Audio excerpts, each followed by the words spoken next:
la izquierda, llamémoslo así, pues volviendo entonces se identifica es con superar la pobreza, es decir, Sí. que los pobres tengan, Sí, y cuando los pobres dejan de ser pobres y tienen, entonces se vuelven de derecha.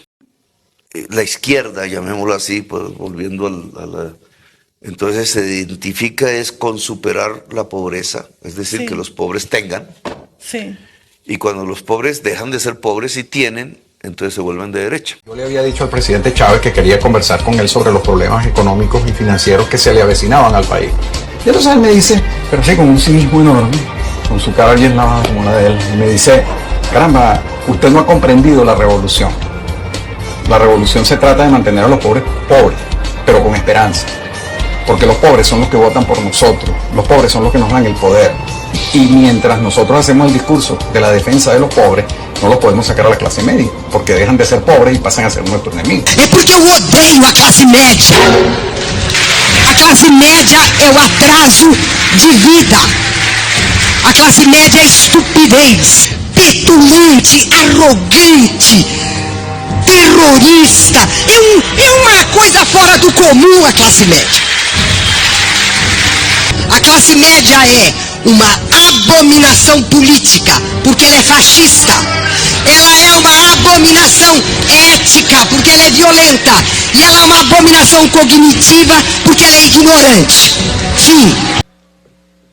No es que vamos a sacar a la gente de la pobreza para llevarla a la clase media para que después aspiren a ser escuálidos.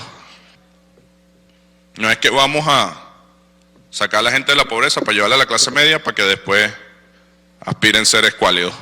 sí, Y cuando los pobres dejan de ser pobres y tienen, entonces se vuelven de derecha. sí, Y cuando los pobres dejan de ser pobres y tienen, entonces se vuelven de derecha. sí, Y cuando los pobres dejan de ser pobres y tienen, entonces se vuelven de derecha.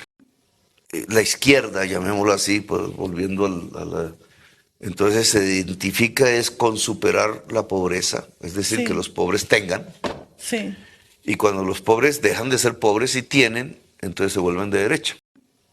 La izquierda, llamémoslo así, pues volviendo entonces se identifica es con superar la pobreza, es decir, Sí. que los pobres tengan, sí, y cuando los pobres dejan de ser pobres y tienen, entonces se vuelven de derecha. Y entonces él me dice, pero sí, con un cinismo enorme, con su cara bien lavada como la de él, y me dice, caramba, usted no ha comprendido la revolución. La revolución se trata de mantener a los pobres pobres, pero con esperanza. Porque los pobres son los que votan por nosotros, los pobres son los que nos dan el poder. Y mientras nosotros hacemos el discurso de la defensa de los pobres, no los podemos sacar a la clase media, porque dejan de ser pobres y pasan a ser nuestros enemigos.